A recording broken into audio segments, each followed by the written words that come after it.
Saludos desde Bangkok, Tailandia, y muy bienvenidos a los 30 minutos promoviendo la unidad en la diversidad con Wani Angerer en las culturas en movimiento.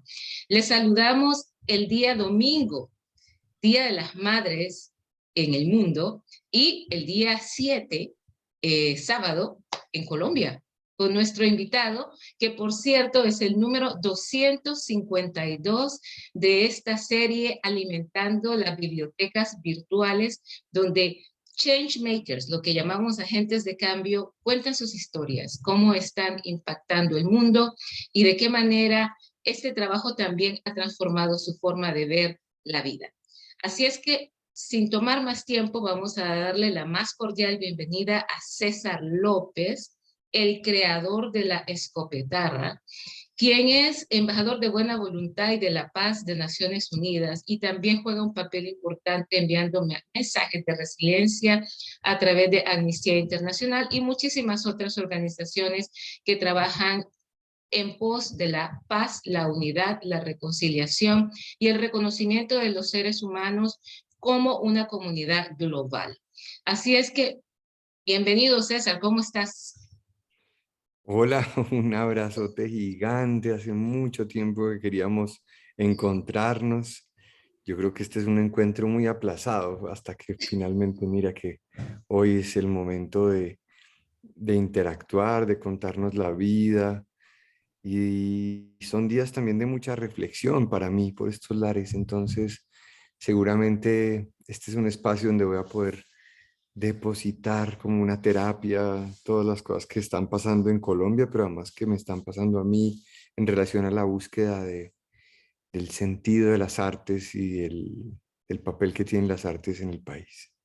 Gracias César por aceptar esta invitación para contarnos un poco sobre tu vida, tu viaje, qué ha pasado en estos años de crisis de salud y qué es lo que tienes preparado para el futuro. Comencemos escuchándote hablar de César López. ¿Quién es César López?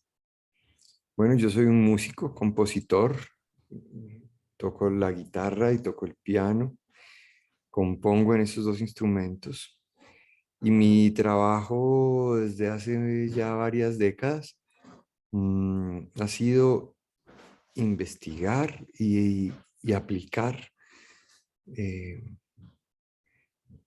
digamos, la música con un sentido social aquí. Yo siempre insisto y le digo mucho a los colegas y a los muchachos en los conservatorios, los artistas debemos ser servidores públicos. Mm, hay una idea de que el servidor público es el señor que trabaja para el gobierno.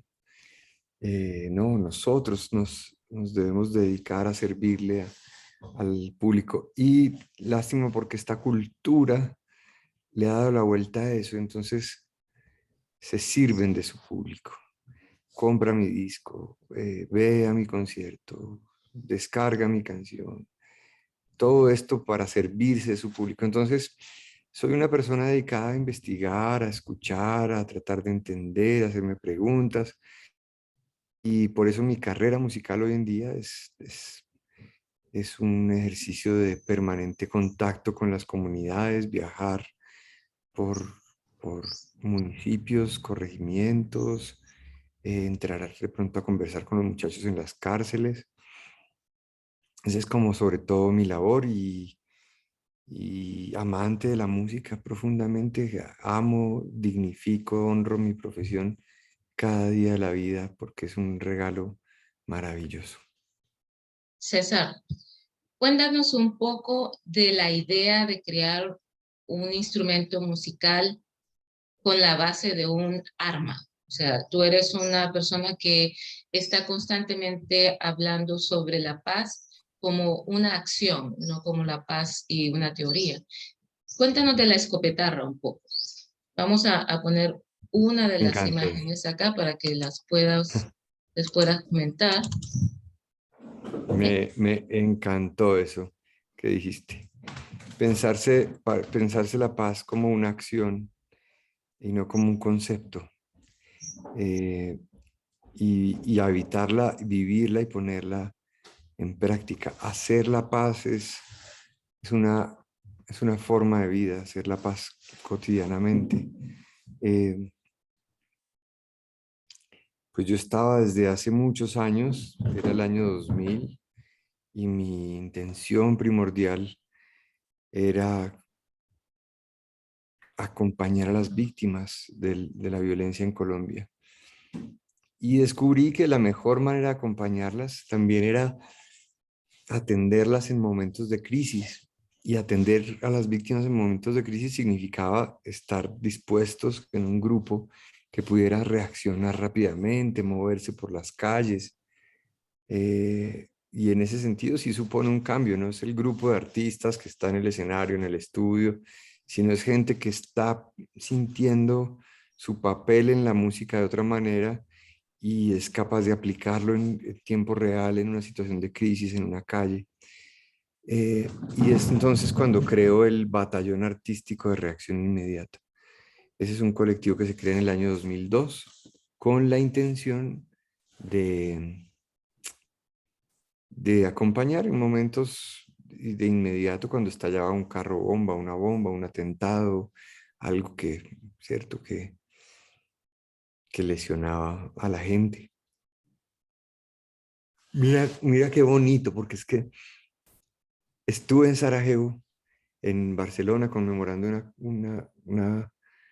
una historia en Sarajevo, y allí conocí a muchachos, jóvenes artistas, que durante los bombardeos en toda esta guerra de Bosnia, salían a tocar en las ruinas.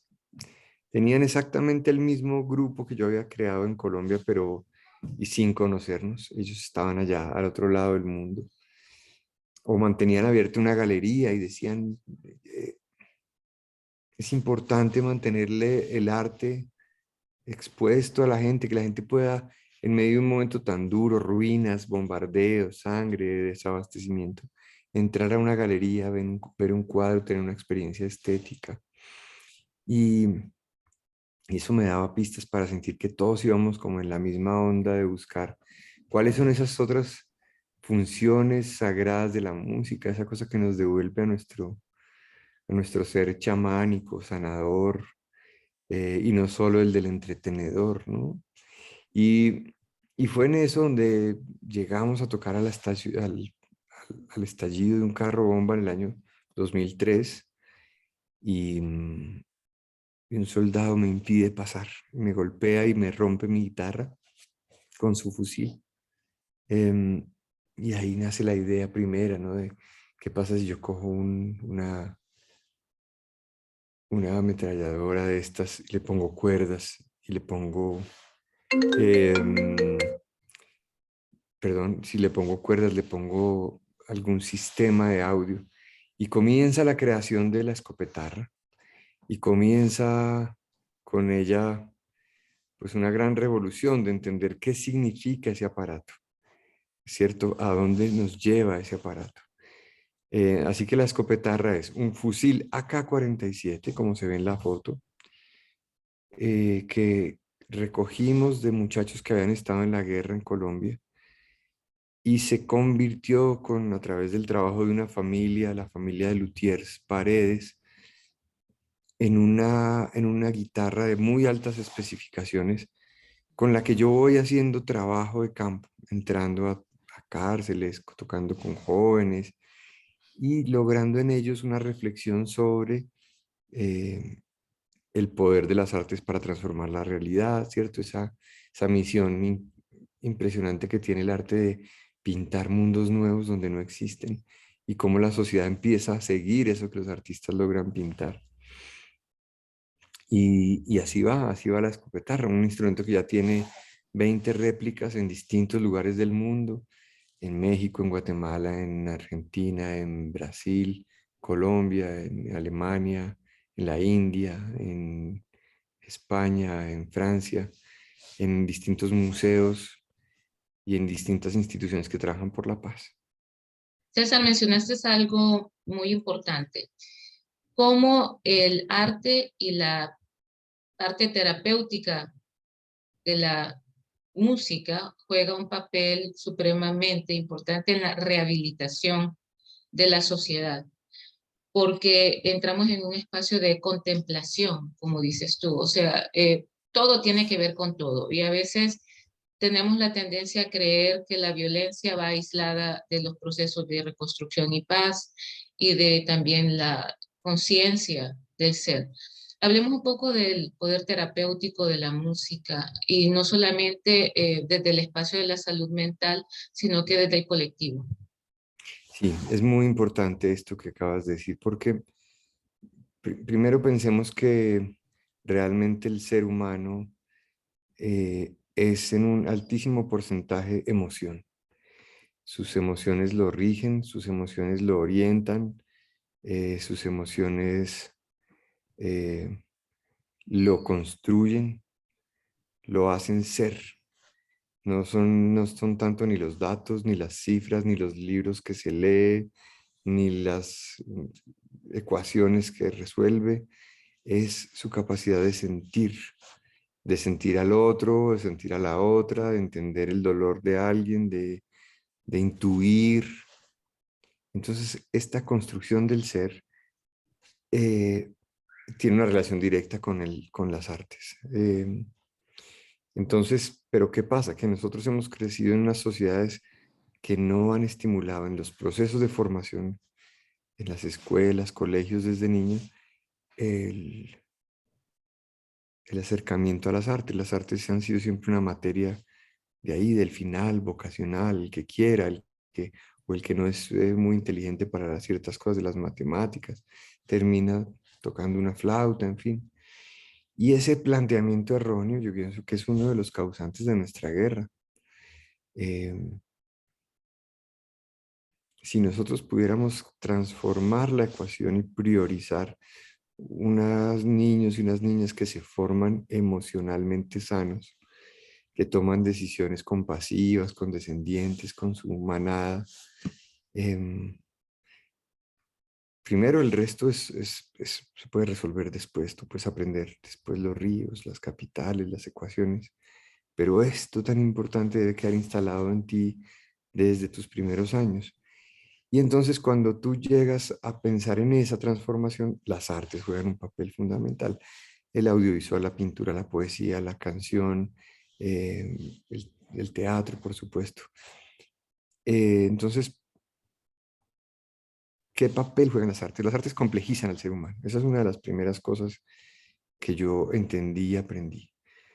Nos ayudan a entender que no somos de un solo tono, que, que, que somos realmente seres humanos que tenemos, que nos habita lo bueno y lo malo en todas sus gamas y que las artes nos ayudan a mostrar eso. Nos ayuda a hacer memoria. Las obras de teatro, las canciones guardan no solo un dato de alguna cosa que ocurrió, sino que también guardan con lujo de detalles la emoción que produce ese recuerdo, esa memoria. Las artes acercan a la gente opuesta, a la gente que tiene distancia ideológica. Por lo general se pueden encontrar cuando se identifican hechos del mismo, de la forma emocional.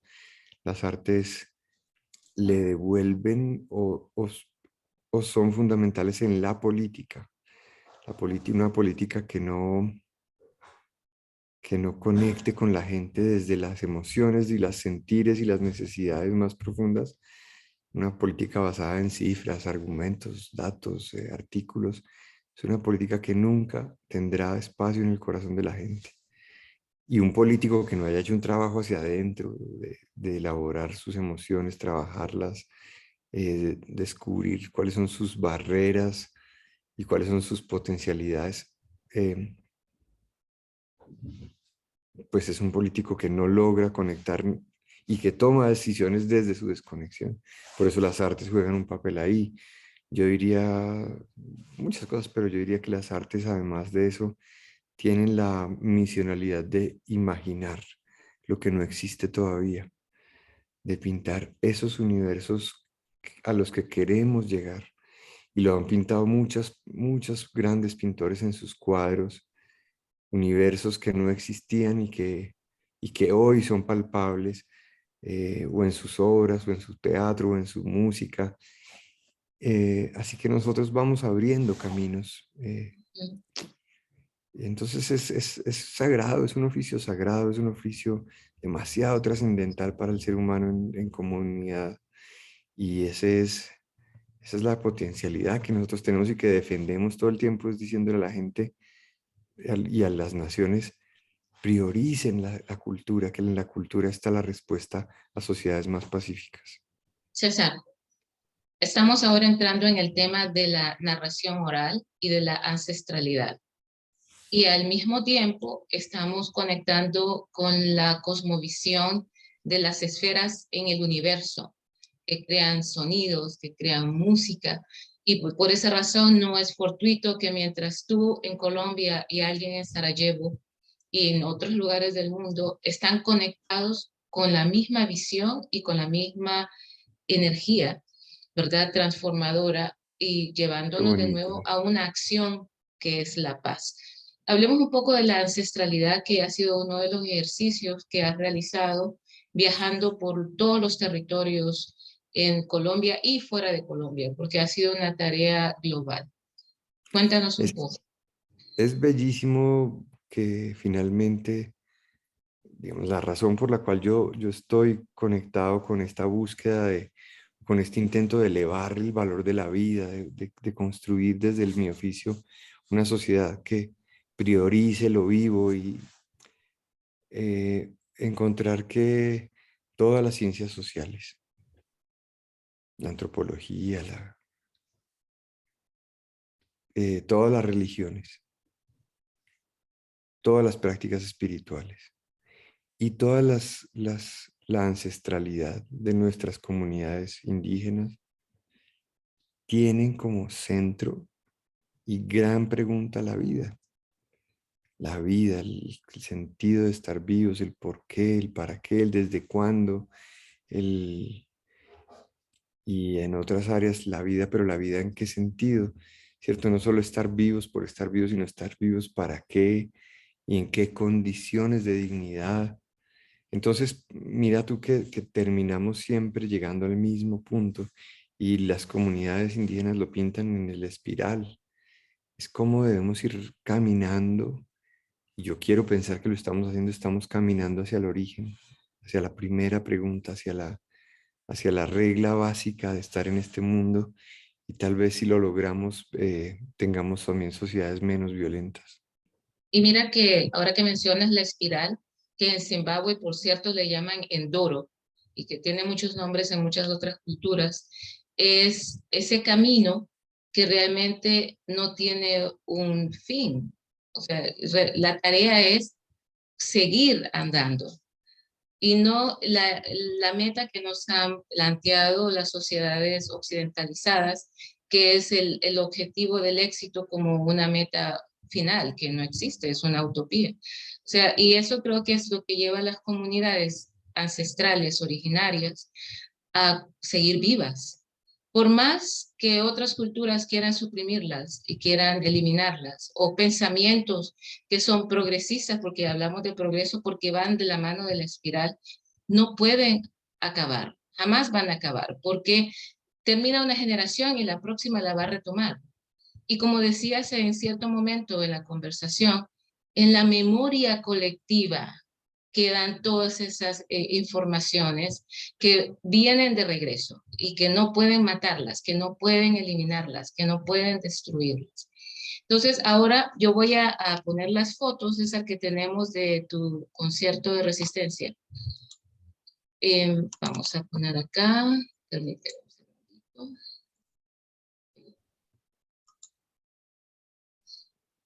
Ok, vamos a regresar a la primera acá.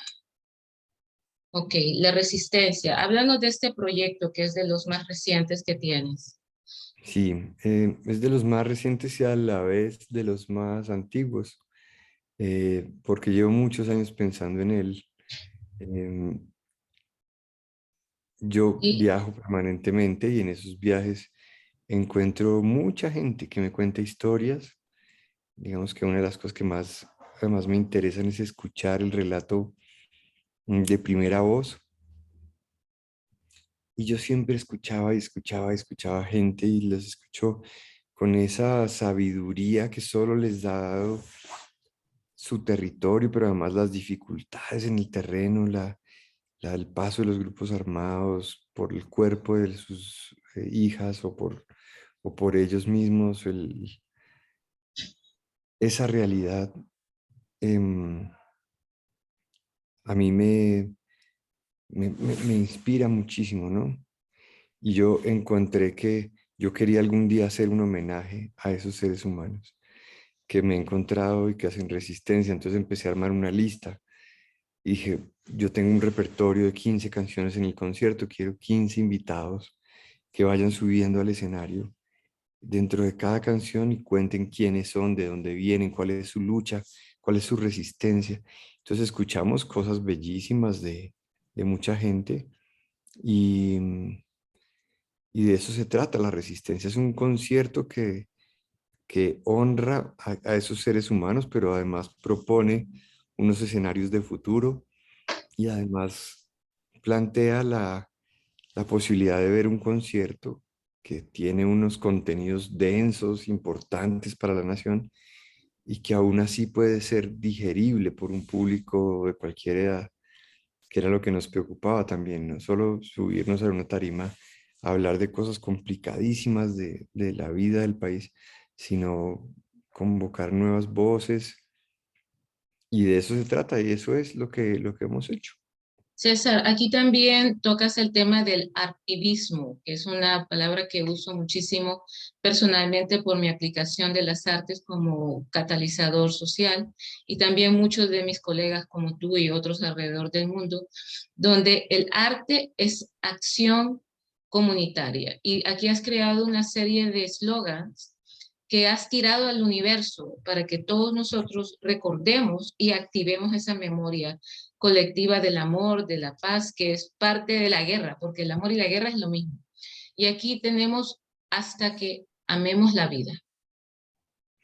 Hasta que amemos la vida, además es una canción que se iba a llamar Hasta que esta mierda cambie, se iba a llamar en la canción, pero después en una reflexión posterior era, hombre, yo no puedo, si mi discurso es la construcción de la paz, eh, y le pido a otros y a otras que obre desde su sentido pacifista, no puedo yo también dejarme poseer por esa rabia.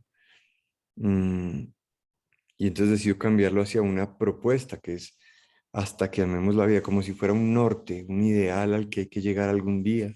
Ujú. Vamos a seguir mm, luchando, creando, componiendo, recorriendo, enseñando, hasta que un día amemos la vida. Y eso yo creo que es de las cosas más bonitas que hemos logrado en términos de condensar en una frase toda una propuesta filosófica, pues. Aquí tenemos el fin de la guerra. Esta canción nació en el 27 de junio del año 2017. Este año se van a cumplir 5 años de la dejación de las armas de FARC en un lugar que se llama Mesetas, Meta. Y, y allí yo llegué el 27 de junio a acompañar ese momento en el que 9.000 armas salían por lo menos de acción para ser fundidas. 9.000 armas, todo el daño que pueden causar 9.000 armas se entregaron, se cerraron en esos containers, los recibió la misión de verificación de las Naciones Unidas y yo tuve el privilegio de estar ahí cantando. Y ese día con los muchachos excombatientes compusimos esta canción que se llama El fin de la Fin de la guerra. guerra. La muerte es más gustosa que la vida. Hmm. Esa es una conclusión además de todo el gasto militar, ¿no? Cuánta plata gastan los gobiernos y un gobierno como el de Colombia ahorita en ejércitos, cámaras, tanques, armas, eh, pie de fuerza y realmente es que se vuelve muy difícil que esto, que nosotros podamos seguir invirtiendo esta cantidad de recursos en la muerte, mientras que los hospitales están cerrándose, las escuelas no tienen para pagarle a los profesores, no hay cómo estudiar música. Entonces, por eso pusimos esa frase en el concierto. Ok. César, nos estamos acercando, nos quedan 10 minutos, pero no van a ser 10 minutos porque te voy a pedir que vamos a hacer una segunda parte, porque Ok. esta entrevista necesitamos llevarla hasta las últimas.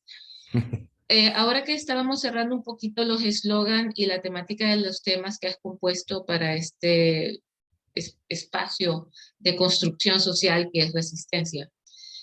También tuve la oportunidad de verte cuando te escribí, que me quedé fría en el cine, cuando fui a ver la película del director tailandés, y de repente están estudiantes en la puerta del auditorio, de la clase, escuchando, y yo escucho la música y le digo a mi esposo, mira, qué música más linda.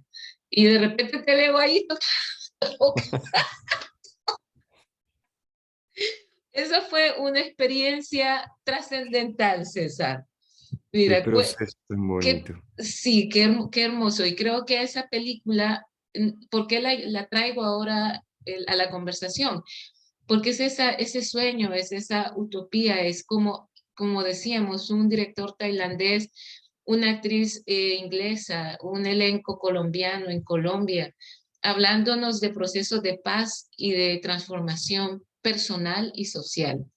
Cuéntame un poco de esa experiencia. Em,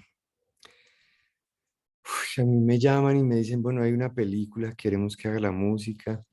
Pues yo no la dimensioné en ese momento. Me dijeron el director, se llama Apichatpong Weerasatikul. Imagínate tú ese apellido. Y yo, bueno, buenísimo. Tan. Él llega a Colombia, a vivir a Colombia un mes antes del rodaje y empieza a venir a mi casa a sentarse conmigo al piano. Y entonces yo tocaba para él todos los días. Y él escuchaba y me daba dos o tres consejos y se iba. Y volvía a escuchar.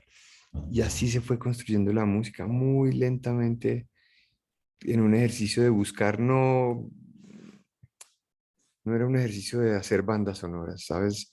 De buscar la perfección y de buscar el acorde. No, era de encontrar una emoción que había que reforzar. Y llegamos, yo creo que a un resultado hermoso. Y que la película, aunque tiene solamente estos dos momentos de música, realmente para mí ha sido la experiencia más valiosa en términos de composición, lo que fue la creación de esa música para memoria. Y sabes que la dinámica que creaste con el director tiene la misma forma para hacer un mandala. O sea, prácticamente tú estabas creando, era lo que se llama meditación activa, y creando un mandala a través de una composición musical. Qué proceso más poderoso, César.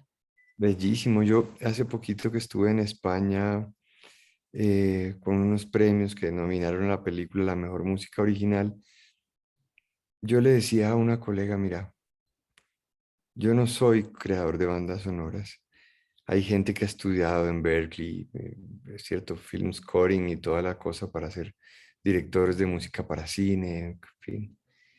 Yo lo que tengo es un corazón afilado con este trabajo que yo hago con las víctimas. Y Así ese es. corazón que ha sido aprender a las melodías de la resistencia, a reconstruir la armonía de un lugar o a tocar un tambor para expresar una rabia, es lo que a mí me permite sentarme a componer y sacar de allá adentro una cantidad de emociones, de dolores, que es mi forma de aproximarme a estas creaciones. Y conectando nuevamente, como te digo, con el subconsciente colectivo, porque esta información no es nueva ni no es nuestra, es de todos. Y creo que Así es. todos esos Ujú. procesos que has realizado a lo largo de tu vida han ido en dirección a este caminar que hablábamos de la espiral y alimentándose, ¿no? Y creando como cuerpo, ¿no te parece? Como que va creando el árbol desde Bueno, sus raíces y va creciendo y creciendo y creciendo hasta el momento que tienes que sacar todas esas fuerzas juntas y ponerlas en un espacio común, que fue lo que ocurrió con Resistencia. O sea, imagínate cuántos artistas tuviste en escena para ese montaje. 122. ¿Te imaginas? 122 artistas subimos al escenario. Fue una cosa épica. Yo siento que fue como la gran Quijotada de nuestro año. Y la verdad es que salió muy bien. Eh, es un concierto que tiene la intención de decirle a la gente que cuando uno no está de acuerdo con algo o cuando uno está padeciendo una cierta situación, la opción es el trabajo en equipo, no violento y, y activo permanentemente. Así es. Así que eso fue lo que expresamos. César, voy a parar aquí nuestra primera parte. Te voy a mandar un nuevo enlace para que hagamos la Listo. segunda parte ahora mismo. Perfecto. Gracias, gracias, No, gracias. Y nos vemos en un ratito, ¿ok? aquí estoy.